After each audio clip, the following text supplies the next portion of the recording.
अतार्किक प्राण्यांची शरीरे जमिनीकडे वाकलेली असतात, तर मनुष्य आकाशाकडे डोळे लावून ताठ चालत असतो. जणू काही स्वर्गीय गोष्टींचा त्याने विचार करावा याची आठवण करून देण्यासाठी.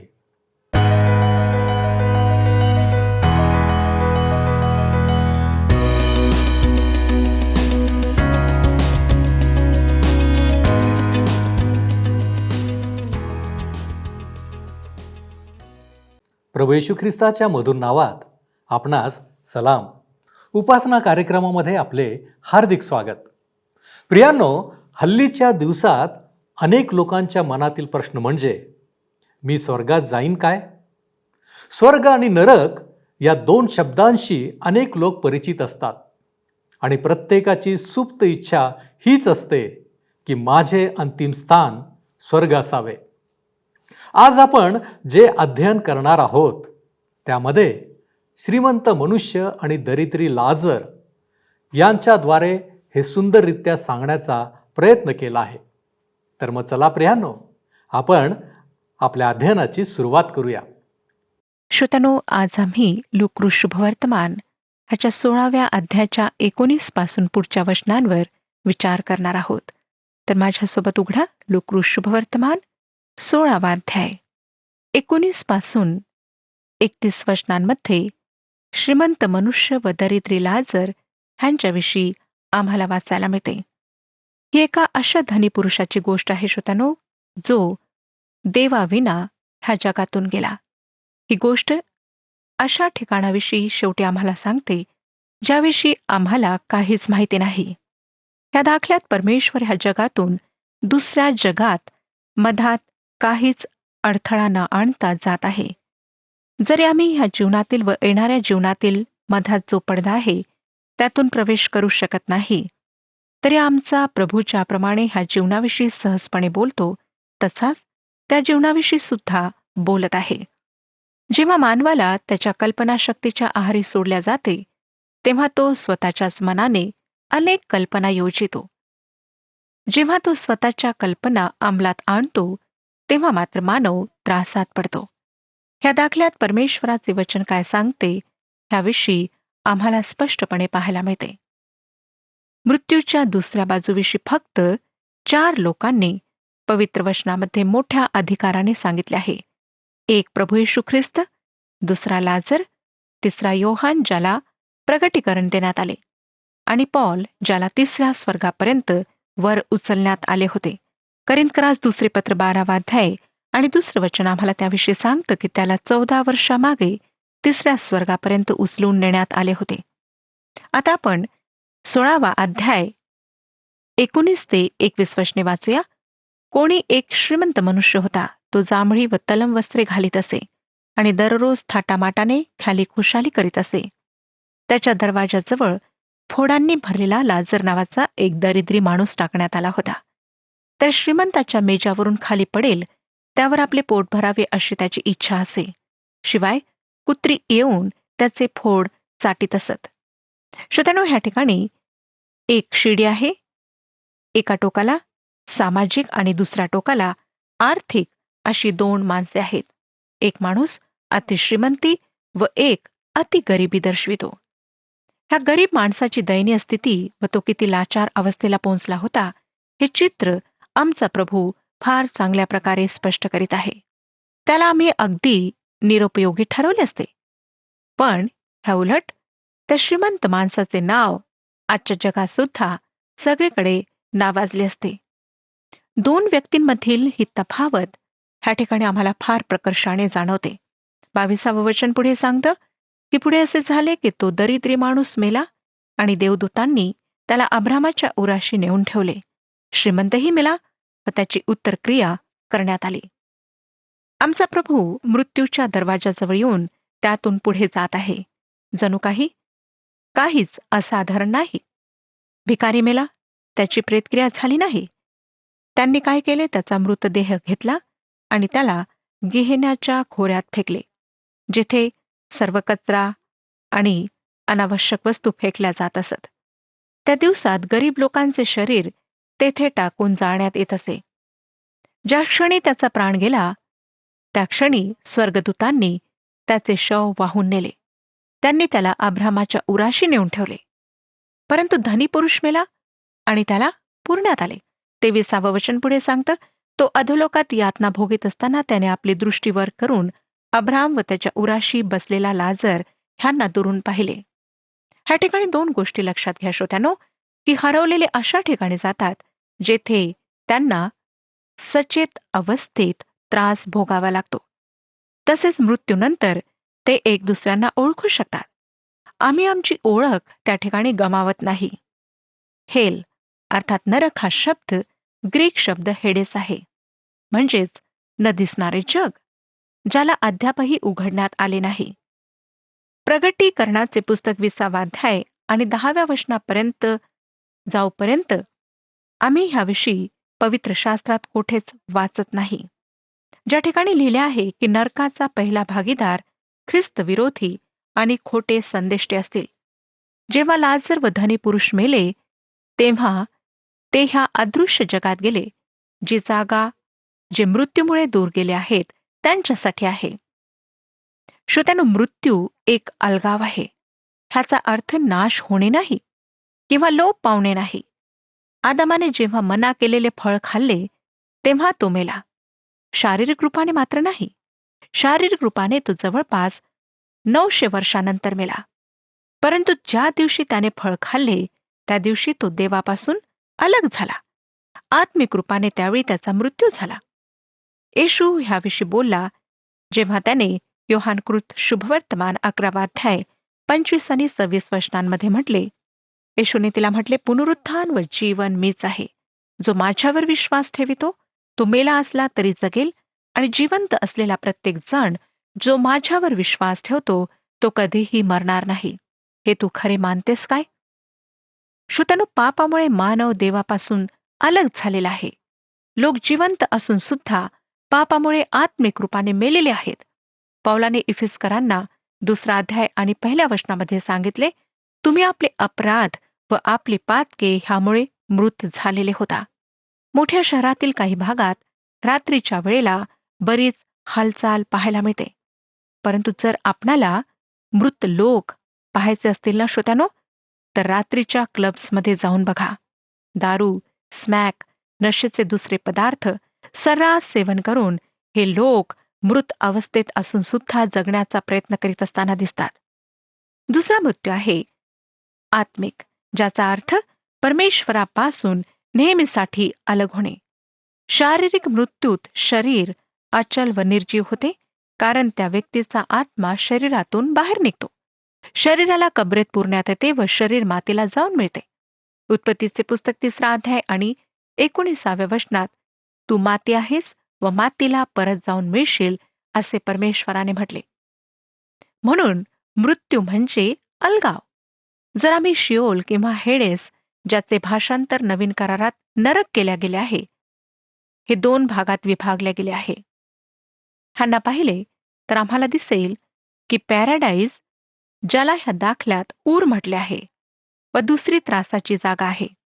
पॅराडाईजला जेव्हा ख्रिस्त वर स्वर्गात गेला तेव्हा त्याने जुन्या करारातील विश्वासणाऱ्यांना स्वतःसोबत नेले तेव्हा खाली करण्यात आले. आता ही जागा रिकामी आहे. इफिसकरास पत्र 4 अध्याय 8 ते 10 वचने सांगतात, म्हणून तो म्हणतो, त्याने उच्चस्थानी आरोहण केले तेव्हा त्याने कैद्यांना कैद करून नेले व मानवांना देणग्या दिल्या. त्याने आरोहण केले ह्यावरून तो पृथ्वीच्या अधोलोकी उतरला होता. ह्यापेक्षा दुसरे काय समजावे? जो खाली उतरला होता त्यानेच सर्व काही भरून टाकण्याच्या उद्देशाने सर्वोच्च स्वर्गावर आरोहण केले. श्रोत्यानो, क्लेश, दुःख व त्रासाची जागा मोठ्या पांढऱ्या राजासनासमोर न्यायासाठी सर्व हरवलेल्यांना देण्यात येणार आहे. प्रगटीकरणाचे पुस्तक 20वा अध्याय 11 ते 15 वचने सांगतात की नंतर मोठे पांढरे राजासन व त्यावर बसलेला एक जण माझ्या दृष्टीस पडला. त्याच्या तोंडापुढून पृथ्वी व आकाश ही पळाली, त्याकरिता ठिकाण उरले नाही. मग मृत झालेल्या लहान थोरांना मी राजासनापुढे उभे राहिलेले पाहिले. त्यावेळी पुस्तके उघडली गेली. तेव्हा दुसरे एक पुस्तक उघडले गेले. ते जीवनाचे होते आणि त्या पुस्तकामध्ये जे लिहिले होते त्यावरून मृतांचा न्याय ज्यांच्या त्यांच्या कृत्यांप्रमाणे ठरविण्यात आला. तेव्हा समुद्राने आपल्यामधील मृत मनुष्यास बाहेर सोडले. मृत्यू व अधोलोक ह्यांनी आपल्यातील मृतास बाहेर सोडले आणि ज्यांच्या त्यांच्या कृत्यांप्रमाणे प्रत्येकाचा न्याय ठरविण्यात आला. तेव्हा मरण व अधोलोक ही अग्नीच्या सरोवरात टाकली गेली. अग्नीचे सरोवर हे दुसरे मरण होय. ज्या कोणाचे नाव जीवनाच्या पुस्तकात लिहिलेले सापडले नाही, तो अग्नीच्या सरोवरात टाकला गेला. श्रोत्यानो, जे कोणी ह्या न्यायासाठी उभे राहतील ते हरवलेले असतील व त्यांना अग्नीच्या सरोवरात टाकण्यात येईल. हा दुसरा मृत्यू आहे.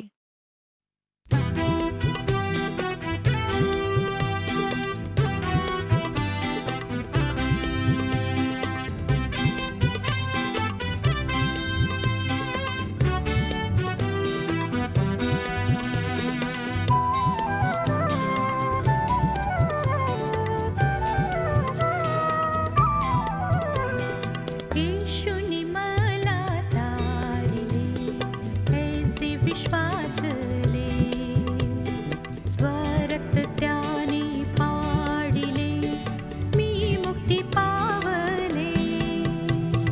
येशूनी मला तारिले, ऐसे विश्वासले, स्वरक्त त्याने पाडिले, मी मुक्ती पावले.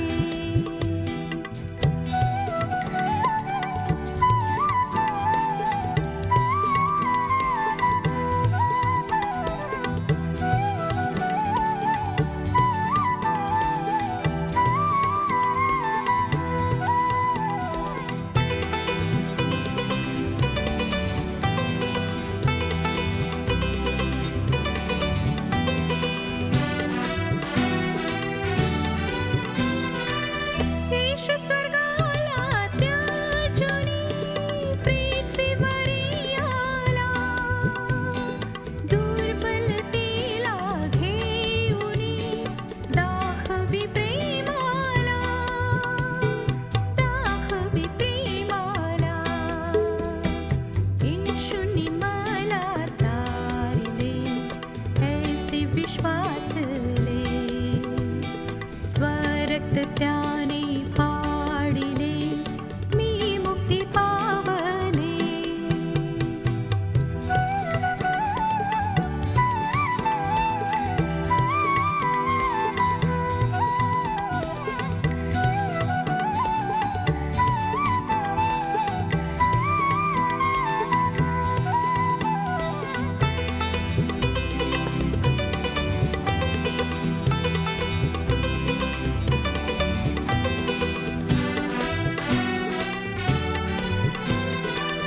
येशू दुष्टांच्या करिता मध्यस्थी करिता, दुःखास झाला शोषिता, जे नाही वर्णिता, जे नाही वर्णिता. येशूनी मला तारिले, ऐसे विश्वासले, स्वरक्त त्याने पाडिले, मी मुक्ती पावले.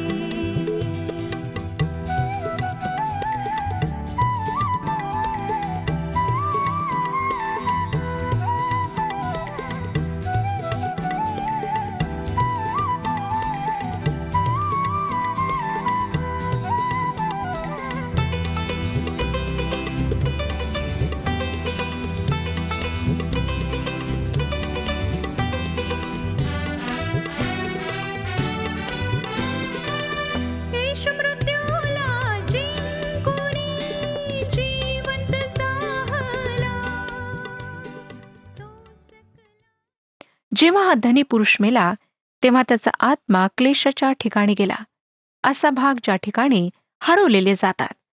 भिकारी पॅराडाईज किंवा अब्रामाच्या उराशी गेला. लक्षात घ्या की आमचा प्रभू असे म्हणत नाही की तो धनी पुरुष श्रीमंत होता म्हणून क्लेशाच्या ठिकाणी गेला आणि तो लाजर भिकारी गरीब होता म्हणून अब्रामाच्या उराशी गेला. परंतु श्रोत्यानो, ह्या ठिकाणी स्पष्ट आहे की त्यांच्या हृदयात जे काही होते त्यामुळे त्यांना ह्या जागा मिळाल्या. हेच ह्या संपूर्ण भागात प्रभू येशू ख्रिस्त सांगत आहे. मानवाच्या बाहेरच्या गोष्टींद्वारे त्याचा न्याय होऊ शकत नाही, परंतु त्याच्या हृदयात जे आहे, अंतःकरणात जे आहे, त्याद्वारे त्याचा न्याय होतो. दुसऱ्या काही गोष्टी ह्या गोष्टीत प्रगट करण्यात आल्या आहेत. जर आमच्या प्रभूने त्या प्रगट केल्या नसत्या, तर आम्हाला त्या कधीच समजल्या नसत्या. 24 वचन सांगतं, तेव्हा त्याने हाक मारून म्हटले, हे बाबा अब्रामा, माझ्यावर दया करून लाजराला पाठव, यासाठी की त्याने आपल्या बोटाचे टोक पाण्यात बुडून माझी जीभ थंड करावी, कारण ह्या जाळात मी क्लेश भोगीत आहे. श्रोत्यानो, तो श्रीमंत मनुष्य भिकारी झाला व भिकारी श्रीमंत मनुष्य झाला. 25 आणि 26 वचने सांगतात, अब्राम म्हणाला, मुला, तू आपल्या आयुष्यात आपले सुख भरून पावलास, तसा लाजर आपले दुःख भरून पावला. ह्याची आठवण कर. आता ह्याला इथे समाधान मिळत आहे व तू क्लेश भोगीत आहेस. एवढेच नव्हे, तर जे इकडून तुम्हाकडे पार जाऊ पाहतात त्यास जाता येऊ नये, व तिकडून कोणी आम्हाकडे येऊ नये म्हणून आमच्या व तुमच्यामध्ये मोठा दरा स्थापिलेला आहे. आज विश्वासणाऱ्यांची शरीरे मृत्यूनंतर येशूच्या पुनरुत्थानामुळे कबरेत पुरण्यात येतात व मातीत जाऊन मिळतात, परंतु त्यांचा आत्मा सरळ ख्रिस्तासोबत नेहमीसाठी राहण्यास जातो. करिंथकरास दुसरे पत्र 5 अध्याय आणि 8 वचन सांगतं, आम्ही धैर्य धरतो आणि शरीरापासून दूर जाऊन प्रभूसह गृहवास करणे हे आम्हास अधिक बरे वाटते. हरवलेले आता सुद्धा क्लेशाच्या ठिकाणी म्हणजेच हेडेसमध्ये जातात. इफिस्करास पत्र 4 अध्याय 8 ते 10 वचनांमध्ये आम्हाला खालील चित्र दिसते. ही वचने सांगतात, म्हणून तो म्हणतो, त्याने उच्चस्थानी आरोहण केले तेव्हा त्याने कैद्यांना कैद करून नेले व मानवांना देणग्या दिल्या. त्याने आरोहण केले हा वरून तो पृथ्वीच्या अधोलोकी उतरला होता. ह्यापेक्षा दुसरे काय समजावे? जो खाली उतरला होता त्याने सर्व काही भरून टाकण्याच्या उद्देशाने सर्वोच्च स्वर्गावर आरोहण केले. दुसऱ्या शब्दात श्रोत्यानो, जेव्हा आमचा प्रभू वधस्तंभावर खेळल्यानंतर अधोलोकी उतरला, त्याने सुखलोकाच्या भागात प्रवेश केला व त्याला रिकामे केले. तो सर्वांना देवाच्या उपस्थितीत घेऊन गेला. आज अधोलोकीच्या त्या सुखलोकाच्या भागात कोणीच नाही. अधोलोकाचा फक्त तोच भाग भरला जात आहे जेथे क्लेश आणि यातना आहेत. तेथे अविश्वासणारा मृत्यूनंतर जातो. एक दिवस येईल की अधोलोकाला अग्नीच्या सरोवरात टाकण्यात येईल आणि मग कोणीच तेथे कधीच जाणार नाही. प्रगटीकरणाचे पुस्तक 20 अध्याय आणि 14 वचन सांगतं की तेव्हा मरण व अधोलोक ही अग्नीच्या सरोवरात टाकली गेली. अग्नीचे सरोवर हे दुसरे मरण होय. श्रोत्यानो, हा देह एक भौतिक शरीर आहे ज्यात आम्ही राहत आहोत. मृत्यूसमयी ह्या जुन्या घरातून आम्ही बाहेर पडतो. त्यानंतर ह्या मृत देहाचे आपण काहीही करू शकता, पण महत्वाची गोष्ट म्हणजे त्या आत्म्याचे काय, जो ह्या शरीरातून मृत्यूनंतर बाहेर पडतो. तो कुठे जातो? स्वर्ग एक जागा आहे. मृत्यूच्या वेळी एकतर आपण ख्रिस्तासोबत सदैव राहण्यास तिथे जाता किंवा त्या क्लेश व यातना असलेल्या ठिकाणी जाता, जेथे प्रत्येकाचा न्याय होणार आहे. आणि तेथूनच जे हरवलेले आहेत ते अग्नीच्या सरोवरात टाकल्या जातील. मुद्दा आहे श्रोत्यानो, की देवाची अशी कधीच योजना नाही की कोणाचाही अशा प्रकारे अंत व्हावा. अग्नीचा सरोवर सैतान आणि त्याच्या दूतांसाठी आहे आणि ही त्यांच्याकरिता बनवल्या गेलेली जागा आहे. मत्तेय शुभवर्तमान 25 अध्याय 41 वचन सांगतं, मग डावीकडच्यासही तो म्हणेल, अहो शापग्रस्त हो, माझ्यापुढून निघा आणि सैतान व त्याचे दूत ह्यांच्यासाठी जो सार्वकालिक अग्नी सिद्ध केला आहे त्यात जा. श्रोत्यानो, आज आपणासमोर निर्णय आहे. आपण आपले अंतिम गंतव्यस्थान निवडा आणि हा निर्णय तुमच्यावर अवलंबून आहे.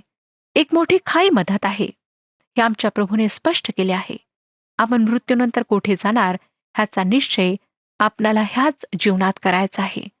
मृत्यूनंतर आपणाला पुन्हा संधी मिळणार नाही. 27 वचन सांगतं, मग तो म्हणाला, तर बापा, मी विनंती करीतो, त्याला माझ्या बापाच्या घरी पाठव. जिवंत असलेल्या त्याच्या बांधवांसाठी असलेली त्याची ही कळकळ होते. त्यांनी पश्चाताप करावा. उशीर होण्यापूर्वी त्यांचे मन परिवर्तन व्हावे अशी त्याची इच्छा होती. श्रोत्यानो, हरवलेले जर पुन्हा वापस येऊ शकले असते तर त्यांनी आम्हाला शुभवर्तमान सांगितले असते, परंतु हे शक्य नाही. 28 ते 31 वचने, कारण मला 5 भाऊ आहेत, त्यांनी तरी ह्या यातनेच्या स्थळी येऊ नये म्हणून त्याने त्यास इकडची साक्ष द्यावी. पण अब्रामाने त्याला म्हटले, त्यांच्याजवळ मोशे व संदेष्टे आहेत, त्यांचे त्यांनी ऐकावे.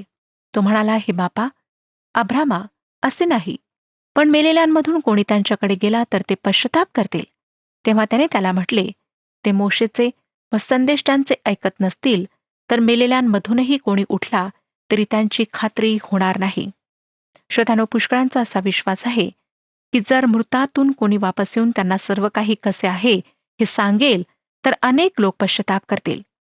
एक जण मृत्यूला पार करून मृत्यूतून परत आला, त्याचे नाव येशू ख्रिस्त आहे. ज्यांनी त्याच्यावर विश्वास ठेवला त्यांच्याकरिता सार्वकालिक जीवन आहे. ज्यांनी त्याचा धिक्कार केला त्यांच्याकरिता नरक ठेवलेला आहे. आपणाला निवड करायची आहे, वेळ घालवू नका. आता आपण 17व्या अध्यायाकडे वळत आहोत. ह्या अध्यायामध्ये क्षमा करण्याविषयी येशू त्याच्या शिष्यांना सूचना देतो. विश्वासूपणाने केलेल्या सेवेविषयी येशू त्यांना सूचना देतो. येशू 10 कुष्ठरोग्यांना बरे करतो. देवाच्या राज्याच्या आत्मिक बाबींविषयी येशू त्यांना सांगतो.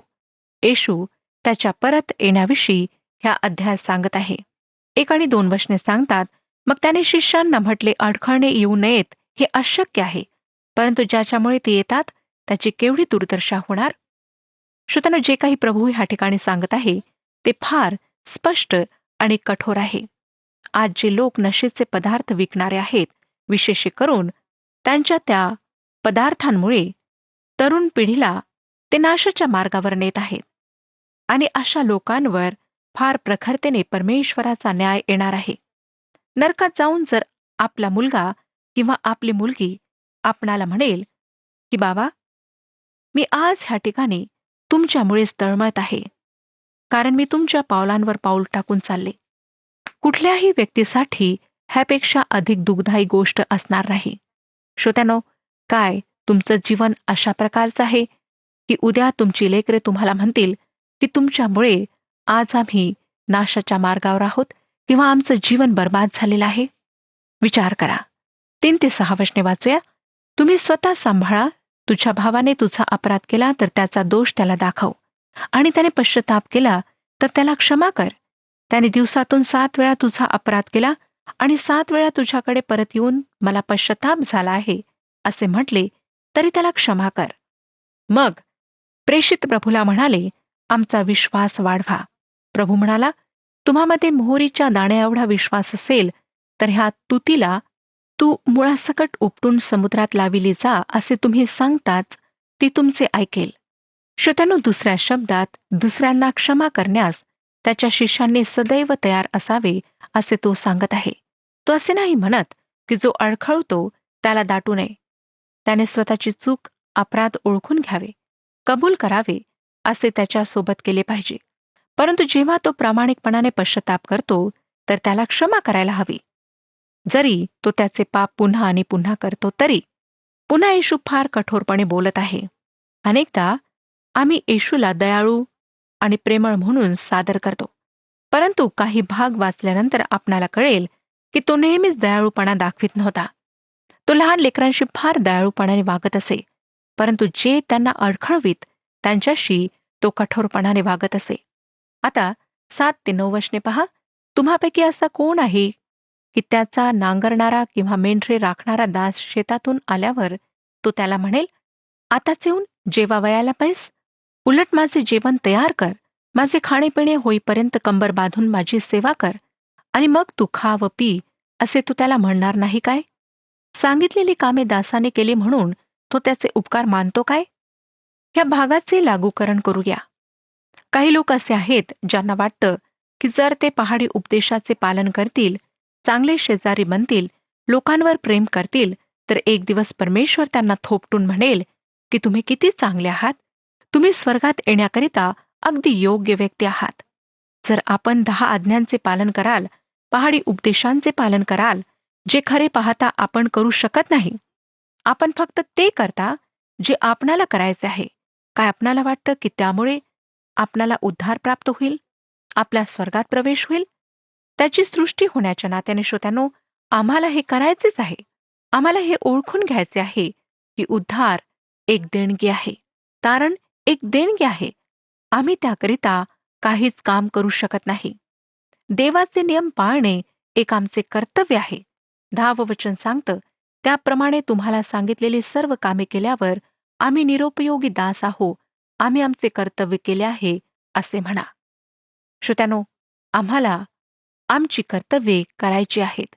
परंतु त्या अर्थी परमेश्वराच्या कृपेने जे तारण आमच्याकरिता ठेवण्यात आलेलं आहे ते आम्हाला येशू ख्रिस्ताच्या द्वारे प्राप्त करून घ्यायचे आहे. उद्धार प्राप्त केल्यानंतरच आमच्या चांगल्या कार्यांचं महत्त्व आहे. परंतु लक्षात ठेवा की आमच्या चांगल्या कार्यांमुळे आमची पापे धुतल्या जात नाहीत.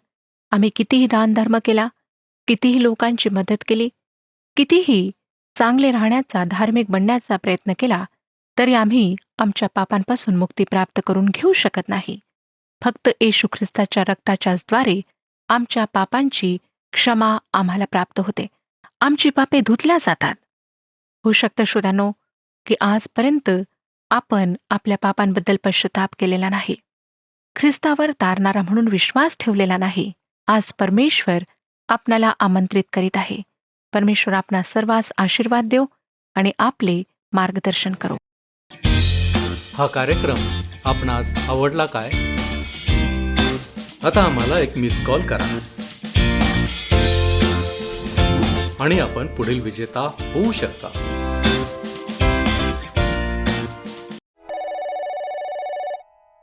प्रियांनो, विश्वासणाऱ्यांचे जीवन हे येशू ख्रिस्ताच्या कृपेने वेष्टित आहे आणि म्हणूनच विश्वासणाऱ्यांना आपले अंतिम स्थान कोणते यावर चिंता करण्याची गरज नाही. आपण आत्ताच वचन वाचले होते ज्यामध्ये येशूने म्हटले, जो माझ्यावर विश्वास ठेवतो तो कधीही मरणार नाही. आम्हाला सातत्याने योग्य वर्तणुकीसाठी मार्गदर्शन करण्यात आलेले आहे. आमचा विश्वास आणि कृत्य ठरवतात की आमचे अंतिम स्थान काय असेल. प्रियांनो, आपण आपल्या विश्वासात अधिक दृढ होऊ आणि योग्य कृती करून आपण परमेश्वराला संतोष देण्याचा प्रयत्न करूया. देव आपणास सहाय्य करो. आपण प्रार्थना करू. प्रभूजी, आम्ही पुन्हा एक वार तुझ्या चरणापाशी आलेलो आहोत. आम्हाला ठाऊक आहे तू आमच्यावरती प्रीती करणारा देव आहेस आणि म्हणूनच पापामध्ये आमचा अंत होऊ नये यासाठी तू आम्हाला ख्रिस्त दिलास, ज्याच्याद्वारे आमच्या पापांची सुटका, पापांमधून आम्ही बाहेर पडणं या गोष्टी शक्य झालेल्या आहेत. आणि प्रभूजी, आम्ही तुझे उपकार मानतो. तुला धन्यवाद देतो बापा की तू या गोष्टी आम्हा प्रत्येकासाठी केलेल्या आहेत. आणि म्हणून प्रभू परमेश्वर दे बापा, आज आम्ही तुझ्या नावाला धन्यवाद देतो. तुझी कृपा, तुझी प्रीती, तुझं चांगुलपण याचा वर्षाव तू आमच्या जीवनामध्ये करत आहेस. यासाठी की आमच्या जीवनामध्ये आम्ही बदलावं, आमच्यामध्ये परिवर्तन घडून यावं. होय बापा, आम्ही तुझ्या नावाला धन्यवाद देतो. आज जी वचनं आम्ही ऐकलेली आहेत, जे मार्गदर्शन आम्ही ऐकलेलं आहे, त्याच्याबद्दल आम्ही तुझी स्तुती करतो. आणि ते सर्व आमच्या जीवनामध्ये दिसून यावं यासाठी आम्ही स्वतःला तुझ्या पवित्र हातामध्ये सोपवितो. तारणारा प्रभू येशू ख्रिस्त महान याच्याद्वारे ही विनंती करतो, म्हणून तू ऐक. आमेन. आत्म्याने दीन व्हा आणि स्वर्ग राज्याचे वाटेकरी व्हा. प्रभू आपणास सहाय्य करो.